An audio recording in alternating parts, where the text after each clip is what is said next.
मैं आईआईटी की तैयारी करने पटना सुपर 30 में चला गया। 5 महीने मैंने वहाँ पे रहे, पेट में इन्फेक्शन हो गया था जिसके कारण ड्रॉप करके घर आना पड़ा। हमारे पड़ोस में एक अंकल रहते हैं, वो हमारे यहाँ आए। उन्होंने मुझे बुलाया और बोला कि बेटा तुमने जेईई का एग्ज़ाम भी दिया था, तो क्या हुआ, तुम अभी भी घर पे हो? मैंने बोला कि हाँ अंकल, मैंने इंजीनियरिंग नहीं करनी है। मेरे को फादर के शकल पे क्लियरली शर्म का भाव दिख रहा था। हेलो एवरीवन, मेरा नाम कुमार देवांशु है। मैं केमिस्ट्री टीचर हूँ। 2012 से मुजफ्फरपुर शहर में बच्चों को केमिस्ट्री पढ़ा रहा हूँ। जेईई, नीट और बोर्ड्स की तैयारी कराता हूँ मैं बच्चों को। कहानी थोड़ा पीछे से शुरू करते हैं। बचपन के दिनों से अगर हम बात करें तो मेरा मैथ्स काफ़ी अच्छा था और बहुत इंटरेस्ट भी आता था मैथ सॉल्व करने में। जब मैं 4th क्लास में था तो हमारे पास के एक भैया का आरके मिशन देवघर में सिलेक्शन हुआ था। तभी पहली बार हमें आरके मिशन देवघर के बारे में पता पड़ा। मेरे भैया जो मेरे से सीनियर थे, पापा ने उनको आरके मिशन की प्रिपरेशन चालू कराई उसी टाइम पे। और मैंने बोला कि पापा मैं भी आरके मिशन की तैयारी करना चाहता हूँ। तो फिर हम दोनों भाई वहाँ पे एक इंस्टीट्यूट में आरके मिशन की तैयारी करने लगे। मेरे भैया का सिलेक्शन हो गया, वो चले गए और मैं तैयारी करता रहा। और क्लास 6th के लिए जब मैंने वहाँ पे एंट्रेंस दिया तो मेरा भी सिलेक्शन हो गया और मैं भी चला गया वहाँ पे। बाद में मेरा छोटा भाई भी आ गया वहाँ पे। हम तीनों भाई आरके मिशन से पढ़े। वो 6 to 10th की जो एकेडमिक एक्सपीरियंस रही है वो आज भी बहुत काम आती है और बहुत याद आती है। वो बेस्ट डेज रहे हैं लाइफ के, बहुत अच्छा टाइम बीता है वहाँ पे। लेकिन 10th वहाँ से करने के बाद मेरे को 11th में आरके मिशन में एडमिशन नहीं मिला था। फिर मैंने सुपर 30 का एग्ज़ाम दिया 10th के बाद और मेरा सिलेक्शन हो गया वहाँ पे। तो मैं आईआईटी की तैयारी करने पटना सुपर 30 में चला गया। 5 महीने मैंने वहाँ पे रहे, लेकिन अक्टूबर में मेरी हेल्थ इश्यूज़ बहुत ज़्यादा हो गई थी वहाँ पे। थोड़ा सा पेट में इन्फेक्शन हो गया था जिसके कारण मेरे को वहाँ से फिर ड्रॉप करके घर आना पड़ा। और मैं मिड ऑफ नवंबर में कोटा गया, वहाँ पे गया तैयारी करने। 11th तो काफ़ी सारा मेरा छूट गया था। उसके बाद मैंने 12th तक वहाँ पे पढ़ाई करी और 12th बोर्ड देने के साथ साथ मैंने आईआईटी का भी पेपर दिया। मेरा सिलेक्शन आ गया था, लेकिन मेरा बहुत क्लियर हो चुका था 12th तक कि मेरे को आगे चल के टीचर बनना है। और मैंने फादर से डिस्कस की, मैं बहुत रिजर्व हो गया कि नहीं, मेरे को तो पढ़ाना ही है, मैं पढ़ाऊँगा, पढ़ाने में मेरे को बहुत इंटरेस्ट आता है। तो फिर मैंने मुज़फ़्फ़रपुर में ही ग्रेजुएशन में एडमिशन लिया और मैंने पढ़ाना शुरू करा। जब मैंने पहली बार पढ़ाना शुरू करा था 2012 में, तो सिर्फ़ हमारे पास 4 बच्चे ही थे। 4 स्टूडेंट से पढ़ाना शुरू करा और उस टाइम पे चारों बच्चे हमारे मोहल्ले के ही थे और मेरे को याद भी है उसमें से 2 बच्चे दिव्यांशु और नमन, दोनों का ही जेईई में सिलेक्शन हुआ फर्स्ट ईयर। तब तक हमारे इलाके में जेईई वगैरह का उतना माहौल नहीं था, तो बच्चे ज़्यादा करके बोर्ड्स के लिए ही प्रिपेयर करना प्रेफर करते थे और जिन बच्चों को जेईई या नीट की तैयारी करनी होती थी वो होम टाउन से बाहर पटना, दिल्ली, कोटा वगैरह माइग्रेट कर जाते थे। तो जब इन 2 बच्चों का सिलेक्शन हुआ तो आसपास के लोगों में काफ़ी विश्वास बढ़ा। उन्हें लगा कि नहीं, यहाँ पे सही कंटेंट मिल सकता है। तो नेक्स्ट ईयर हमारे पास काफ़ी सारे बच्चे आ गए और मेरे को याद है कि 2013 में जब सेशन एंड हुआ था उस टाइम तक मैंने 108 स्टूडेंट्स को पढ़ाया था। फिर धीरे धीरे नाम फैलने लगा, बच्चे जुड़ने लगे, बैचेस बढ़ने लगे। तो शुरू में 2012 में एक ही बैच था, 2013 में 3 बैचेस हुए, 2014 में आके मेरे 5 बैचेस हो गए। बहुत मज़ा आ रहा था पढ़ाने में। हर दिन पढ़ाने के बाद बच्चों का डाउट सेशन लेना, बच्चों के शीट डीपीपीस के डाउट डिस्कस करना, बच्चों का हर सैटरडे को टेस्ट कंडक्ट कराना, ये सब हमने 2014 से ही शुरू कर दिया था। फिर 2015 में मैंने सोचा कि यार यहाँ पे ना फ्यूचर ज़्यादा दिख नहीं रहा है।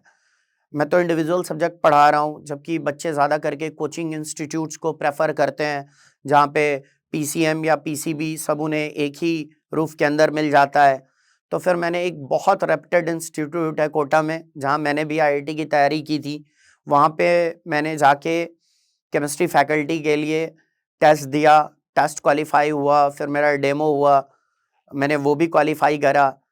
तो फाइनली मैंने सोच लिया था कि अब मैं वो इंस्टीट्यूट ज्वाइन कर लूँगा।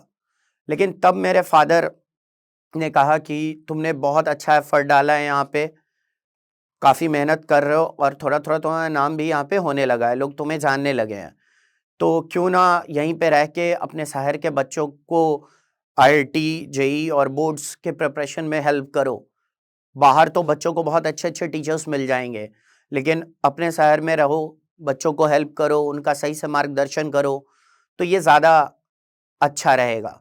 मैंने भी थॉट दिया, मेरे को भी लगा कि हाँ, मैंने 3 साल तो बहुत मेहनत करा है, यहाँ पे थोड़ा बहुत नाम बनाया है अपना, तो क्यों ना मैं मुज़फ़्फ़रपुर में ही रह के आगे बच्चों को ट्रेन करूँ जेईई और नीट के लिए।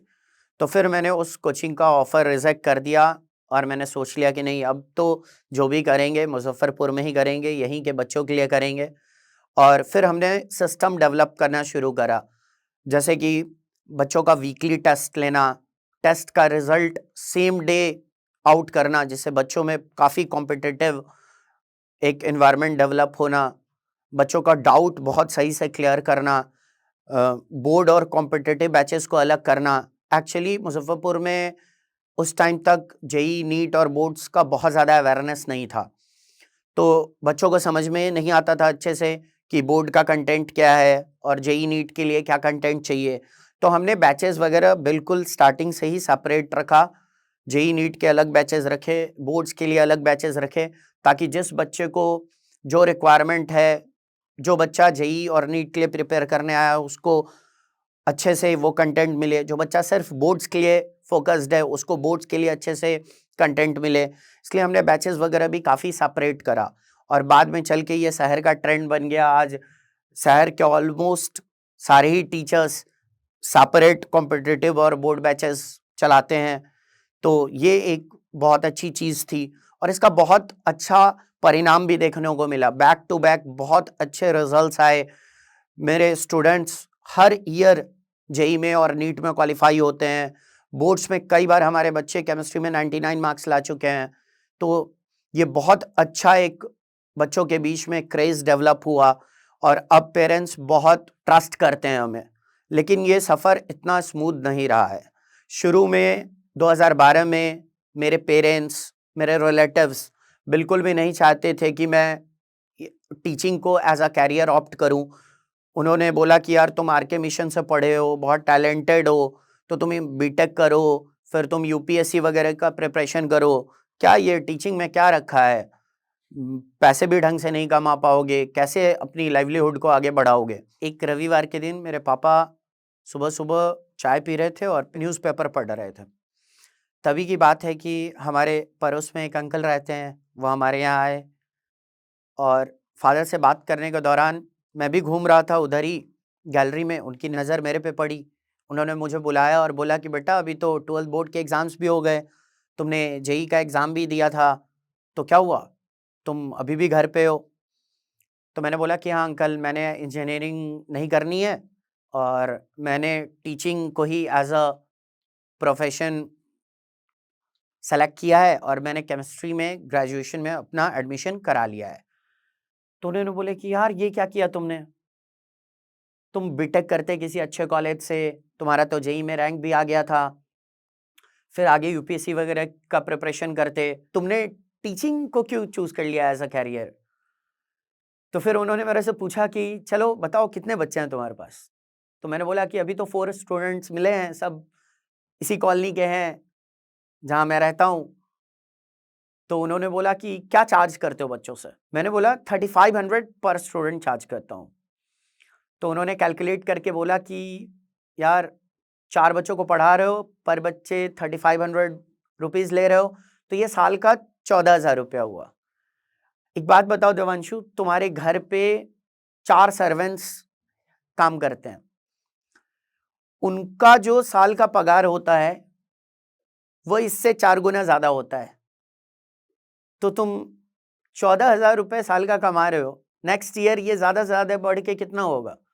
अगर ये 10 गुना भी बढ़ जाता है नेक्स्ट ईयर, तो भी 1,40,000 रुपया होगा। तुम क्या ही कर पाओगे इतने पैसे में। तो मेरे को ये बात बहुत बुरी लगी थी। मैंने अंकल को कुछ भी रिप्लाई नहीं करा, मैं सर झुका के नीचे खड़ा था। फादर भी वहां बैठे थे। मेरे को फादर के शकल पे क्लियरली एक शर्म का भाव दिख रहा था कि उनके बच्चे के कारण उनको शर्मिंदगी महसूस हो रही थी, बट मैंने इन चीज़ों को बहुत ज़्यादा वैल्यू नहीं दी। हमने एक नया वेंचर लॉन्च किया है, सारथी। ये भी कॉन्सेप्ट ऑफ केमिस्ट्री का ही एक यूनिट है। इसमें हम लोग बच्चों को JEE, NEET, NTSC, olympiads, even 9th-10th के बच्चों को भी गाइड करेंगे। सारे सब्जेक्ट्स बच्चों को अब इस बैनर के अंदर मिलेंगे और उसी कमिटमेंट के साथ, उसी डेडिकेशन के साथ जिसके साथ हमने 11 वर्षों से कॉन्सेप्ट ऑफ केमिस्ट्री बैनर के अंदर काम किया है। आज हमारे यहाँ पढ़ने वाले 90% बच्चे का फेवरेट सब्जेक्ट केमिस्ट्री ही होता है। वो मेरे को कहते भी हैं कि सर 10th तक तो जैसे तैसे बोर्ड्स के लिए पढ़ लिए थे केमिस्ट्री, फील नहीं कर पाए थे कभी, लेकिन आपसे पढ़ने के बाद फील आया है केमिस्ट्री में। तो मैं पूछता हूँ कि भाई ऐसा क्या फील आया, मैंने ऐसा अलग क्या पढ़ा है आपको?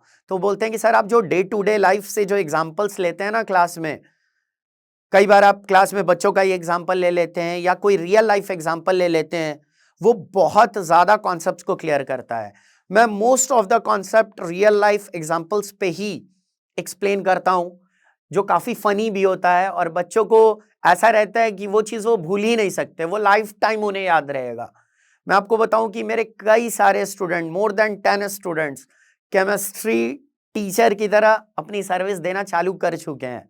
ये मेरे लिए बहुत गर्व की बात है। मैं आपसे बताऊं कि कॉन्सेप्ट ऑफ केमिस्ट्री जो हमारा इंस्टीट्यूट है पूरे नॉर्थ बिहार में फेमस है आज के टाइम पे। और जब भी बच्चों को जेई, नीट या बोर्ड्स के लिए केमिस्ट्री टीचर का सिलेक्शन करना होता है तो मेरे लिए बहुत गर्व की बात है कि बच्चों का फर्स्ट चॉइस शहर में मैं ही रहता हूँ। अभी कॉन्सेप्ट ऑफ केमिस्ट्री के अंदर 800+ स्टूडेंट्स हमारे साथ जुड़े हुए हैं और इस बार हमने सारथी भी लॉन्च कर लिया है, जिसमें physics, chemistry, maths, biology for JEE, NEET, boards, even 9th-10th, NTHC, सारे ही सेगमेंट्स हम लोग शुरू कर रहे हैं। हर सब्जेक्ट के टीचर्स हैं हमारे पास। तो सारथी के अंदर 20 academic staffs and 10 non academic staffs की टीम है सारथी की। जब 2020 में कोरोना महामारी आई थी तो ऑफलाइन कोचिंग तो बिल्कुल ही बंद हो गया था, बच्चे इंस्टीट्यूट तक नहीं आ सकते थे। तो हमने उस टाइम ही अपना concept of chemistry online app launch किया और ऐप के माध्यम से बच्चों को ऑनलाइन पढ़ाना, बच्चों का टेस्ट लेना, बच्चों का अटेंडेंस, सब कुछ जैसा फिजिकल ऑफलाइन क्लासरूम में होता था उसके पैरेलल हमने ऐप डेवलप किया। कोविड में भी मैंने 18 घंटे प्रतिदिन ऑनलाइन क्लासेस लिए हैं। क्लासेस लेना, लेक्चर्स को एडिट करना, फिर ऐप पे लेक्चर्स को अपलोड करना, फिर बच्चों का डाउट क्लियर करना, सब चीज़ हमने बिल्कुल स्मूथली रन किया है। और हमारा कोविड के बाद भी अभी भी concept of chemistry online app चल रहा है। ऑलमोस्ट 1800 स्टूडेंट्स अभी हमारे साथ जुड़े हुए हैं कि लास्ट ईयर मुझे टीचर ऑफ द ईयर का अवार्ड भी मिला है class plus online education platform की तरफ से। तो ये भी मेरे लिए बहुत मोटिवेशनल था। अगर आप मुजफ्फरपुर से जुड़ी ऐसी ही कहानियाँ सुनना चाहते हैं तो जोश टॉक मुजफ्फरपुर को सब्सक्राइब करें और लाइक करें।